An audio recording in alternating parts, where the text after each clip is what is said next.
Hola, ¿cómo están? Otra vez, buenas tardes a todos. Estamos en la primera carta, la primera epístola a los Corintios. El autor, ya saben, Pablo.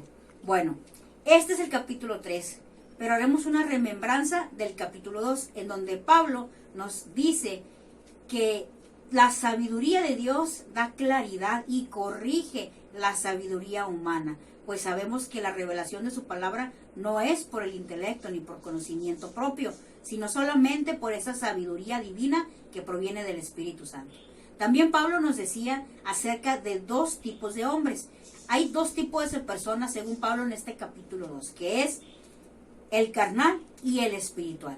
Y el carnal es el que proviene de Adán. Todos, absolutamente todos, nacemos con esa naturaleza pecaminosa debido al pecado original, que es la desobediencia. Nacemos con una revelación, con una rebeldía, de hecho, a Dios, con todas las cosas de Dios, y el hombre natural no puede discernir lo que Dios le quiere hablar. Nada de las cosas de Dios lo puede discernir el hombre que está en carne, que no ha nacido de nuevo. Ese hombre hace el bien, aunque tiene maldad en sí, de su espíritu, puede hacer el bien, puede hacer cosas buenas, mas no provenir cosas buenas de él. Por ejemplo, puede ser bondadoso, puede ayudar a otras personas, pero solamente lo hace por emociones y sentimientos, no lo hace por el Espíritu de Dios.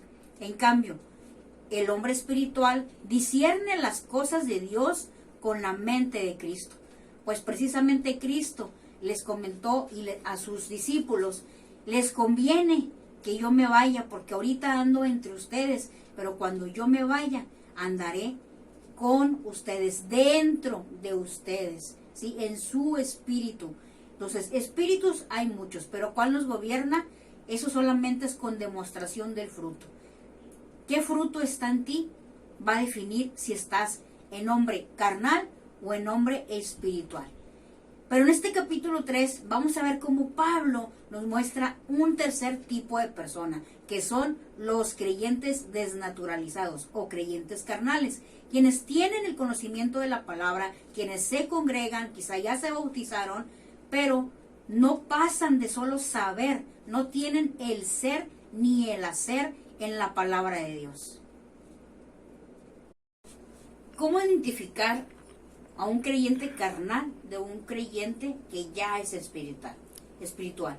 Bueno, dentro de los grupos de las congregaciones siempre se suscitan diferentes situaciones que aún se ven en el mundo, como las divisiones, las luchas por la palabra.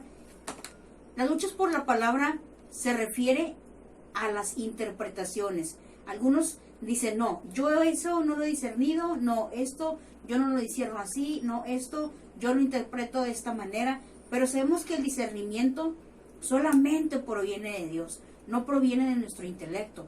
Y si nosotros estamos en contra de alguna interpretación o de alguna palabra que se nos comparte, meramente bíblica, que es del Señor, pues probablemente, si está apegada a la Biblia, claro que hay un problema con nosotros, no con la Biblia. Si hay una diferencia entre doctrina, es también la carne la que te lo está diciendo. Solo la única manera en que podemos saber que es de Dios es por medio del Espíritu, y que esté fundamentado en Cristo, que es el único fundamento. Si viene en el antiguo, si se sustenta en el nuevo, y Cristo así lo enseñó, realmente es palabra de Dios. Y no hay por qué luchar ni por qué pelear, porque recordemos también que cada uno es usado de diferente manera para Dios. Todos vivimos diferentes cosas, y Dios en esa manera, según lo que quiera trabajar en nosotros, Él se comunica. Otras de las cosas que hay es celos y contienda por diferentes situaciones. Se suscita a veces en grupos pequeños de las congregaciones o estudios bíblicos. Si hay alguna de estas señales, entre otras que vienen implícitas, como la falta de respeto a tu compañero, la famosa frase: es que soy franca. No, eso en Cristo ya no aplica. Entre otras cosas que sabemos que no provienen del Espíritu. Es una cuestión muy sencilla de razonar. ¿Cristo contestaría así? ¿Cristo reaccionaría de esta manera? ¿Qué hará Cristo en mi lugar? Es muy fácil identificar a los niños espirituales, que Pablo menciona que tiene que darles otra vez leche, que no les puede dar vianda. Entonces, ¿nosotros qué estamos consumiendo de la palabra de Dios? ¿Nada más pura leche? ¿O estamos con un alimento sólido ya en la palabra de Dios? Nada más que el alimento sólido se refiere también a la aplicación que estamos viviendo. Pablo les estaba dando a entender que ya no estaban en el Espíritu, que ellos ya totalmente se estaban volviendo otra vez al mundo. Y esto era algo típico de esta iglesia de los Corintios. Ahora, ¿tú quieres identificar en qué zona estás? ¿Aún estás como creyente carnal? ¿O ya estás del lado espiritual? ¿Alguna de estas cosas suscitan en ti? ¿No está el espíritu de gozo, de paz, de templanza y los que mencionamos en ti? Esta situación actual, ¿cómo te tiene? ¿Agobiada, angustiada, con preocupaciones, estresada? Todo eso, déjame decirte, proviene de la carne. Pues el Espíritu no te dará ninguna preocupación, ninguna angustia ni ninguna desesperanza. Al contrario, la bendición de Dios no añade tristeza. Bueno, en el capítulo 3, Pablo nos empieza a hablar de este tercer tipo de personas, que son los niños espirituales. Estas personas ya son creyentes, pero aún no tienen el Espíritu, pues se mantienen en carne.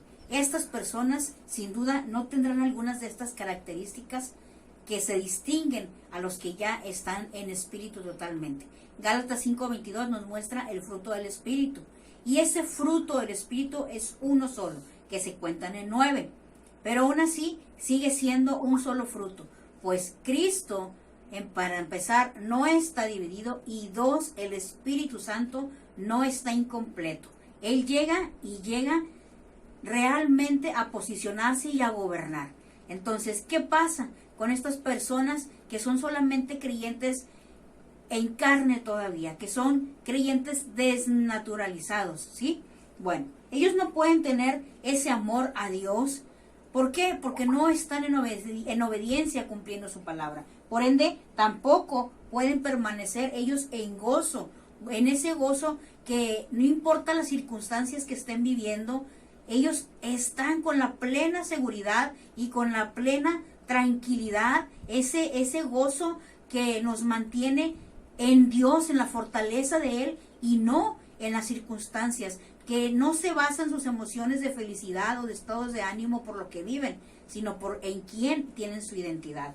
El otro fruto es la paz que sobrepasa todo entendimiento, solamente es don de Dios.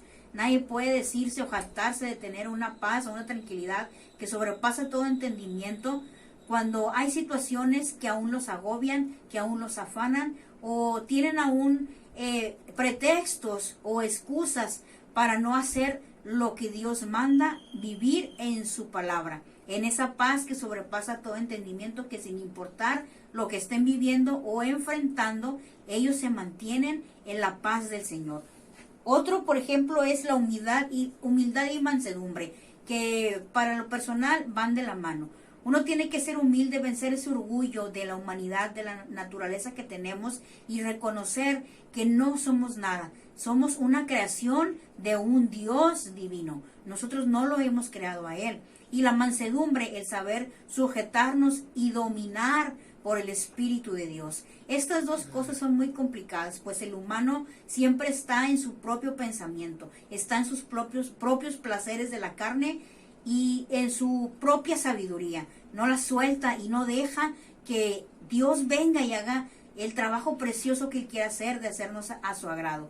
Otros de los frutos, por ejemplo, es la paciencia, que es una resistencia, es aguantar, pero felices, tranquilos, no desesperados. La desesperanza no está hablando de una paciencia de Dios, de esa resistencia, esa insistencia que el Espíritu pone en todo creyente que ya ha aceptado morir a sí mismo, morir a su carne, su viejo hombre y nacer de nuevo. Otros, por ejemplo, sería la templanza.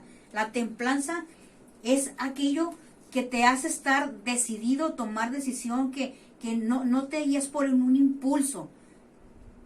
Dejas que te controle, va parecido al dominio propio, mas no proviene de nosotros, sino que dejas que Dios tome el control, ¿sí? Que tengas esa templanza para no actuar por impulsos ni por decisiones propias, sino dejas que Dios venga y domine y controle en toda situación que tú estás viviendo, pues Dios es el Dios de todo lo que vivimos. Las otras dos serían la benignidad y la bondad, que parecieran muy parecidas también, pero la benignidad es la naturaleza de que surja algo bueno, y sabemos que nada bueno proviene del humano, sino solamente de Dios. Es por eso que este fruto es espiritual, y solamente es donde Dios, solamente Él lo puede dar. Esta demostración de este espíritu es acerca de que ya el Espíritu de Dios está obrando en lo natural, está sobre lo natural de nosotros. Toda reacción cuando uno tiene benignidad es para bien. Y la bondad, en simples palabras, es tratar bien a los demás. Sabemos que Dios jamás tratará mal a nadie. Es por eso que solamente cosas buenas pueden provenir de ti y de mí cuando el Espíritu Santo ya está gobernando en nosotros. Cristo tenía multitudes de seguidores, pero siervos no fueron todos. Aquí una gráfica para diferenciar. Un seguidor puede congregarse, leer y estudiar la Biblia. Incluso puede participar en ciertas actividades de su congregación. Sobre todo si es creyente carnal, puede participar más de las convivencias, de las fiestas o incluso de algunos festivales o proponerlos que sean modernos, que sean de acuerdo al mundo. Pero recordemos que nosotros ya no pertenecemos al mundo y la iglesia no debe de adecuarse a ella, sino al revés. Nosotros tenemos que hacer que los del mundo vengan a la iglesia de Cristo, el cual Él es nuestra cabeza. Bueno, hay personas que comparten de la palabra de Dios que lo hacen de una manera espectacular, lo pueden hacer muy bien. Pero es muy diferente solamente compartir el mensaje de Cristo siendo su seguidor y que junten mucha gente, pero aún así sin llevarlos a nada. La diferencia está en que siendo siervo de Dios, tú dejas que Él te use a su voluntad, en donde a Él le place y a donde Él te pone a su servicio, que es de su agrado. Muchos en la Biblia vemos cómo son seguidores y cómo son siervos, y aún así muchos de los siervos tuvieron ciertas equivocaciones, pero esas equivocaciones, ¿sabes por qué se distinguen? Por querer hacer su voluntad, por querer hacer lo que ellos pensaban correcto para Dios. Pero sabemos que el plan de Dios no tiene nada que ver con nuestros planes del mundo, con nuestros planes de la carne. Es por eso que debemos dejar que el Espíritu nos gobierne, que Dios nos use en donde a Él le va a agradar, en donde Él sabe que nos va a usar.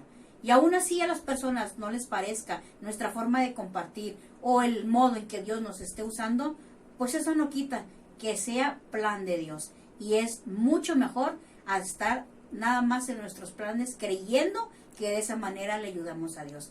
Pues a Dios no se le puede ayudar en ninguna manera. Solo Dios da el crecimiento a cada uno.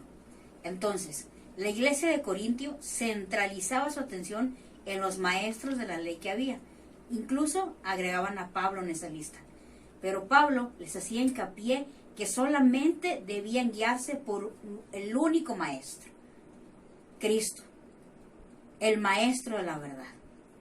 Y clasificaba 6 materiales, a lo cual él decía que nuestro único fundamento es Cristo, y que si nosotros en este fundamento que es Cristo edificábamos, ya sea en oro, plata, piedras preciosas, madera, heno o hojarasca, iba a ser probado por el fuego, y ahí sería manifiesta el verdadero espíritu que tenemos cada quien y la obra.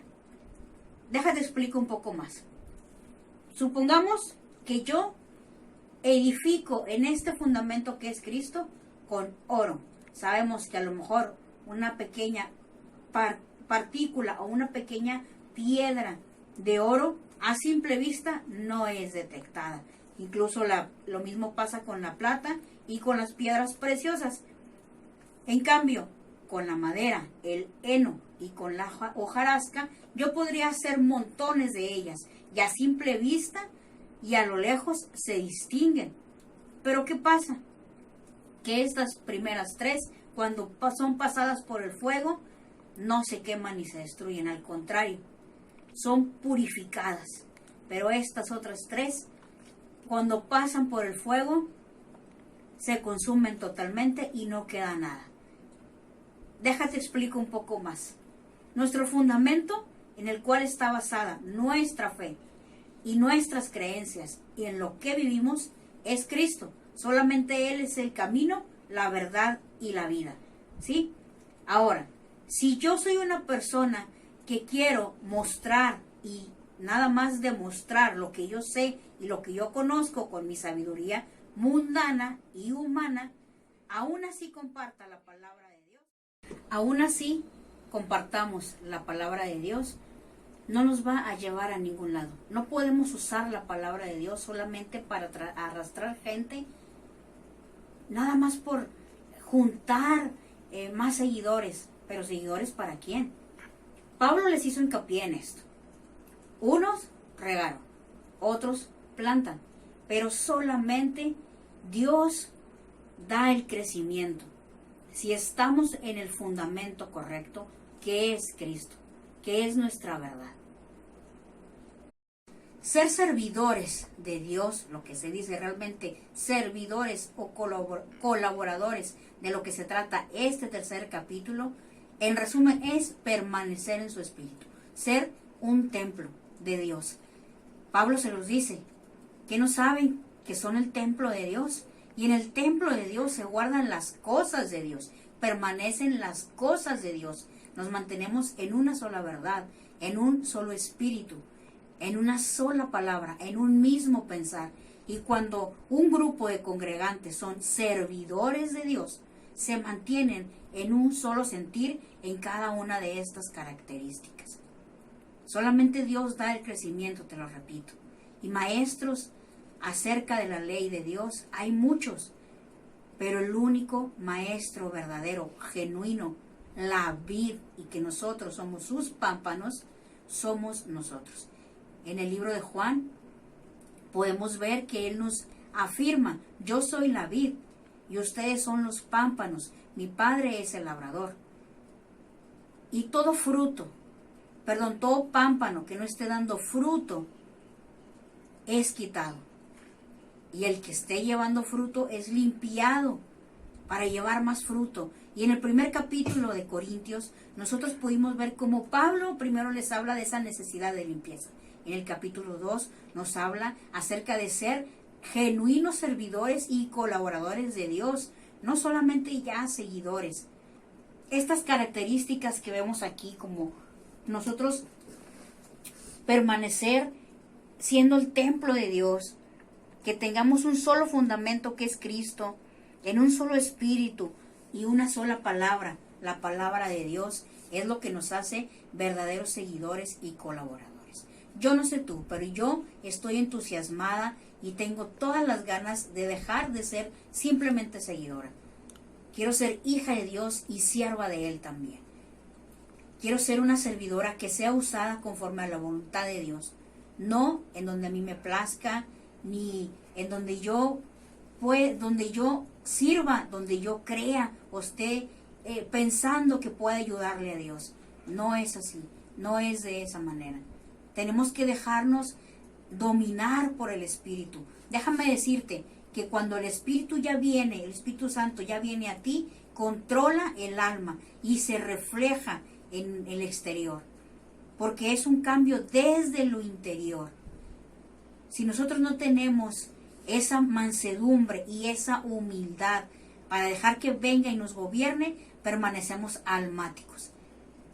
Pero ese nivel de relación con Dios no deja mucho, no deja nada. Incluso en este capítulo 3 habla de una recompensa a esos servidores de Dios.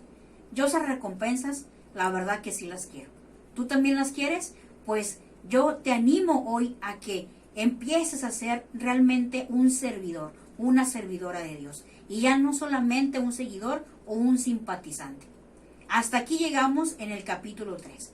Espero que cheques los estudios que te estoy mandando.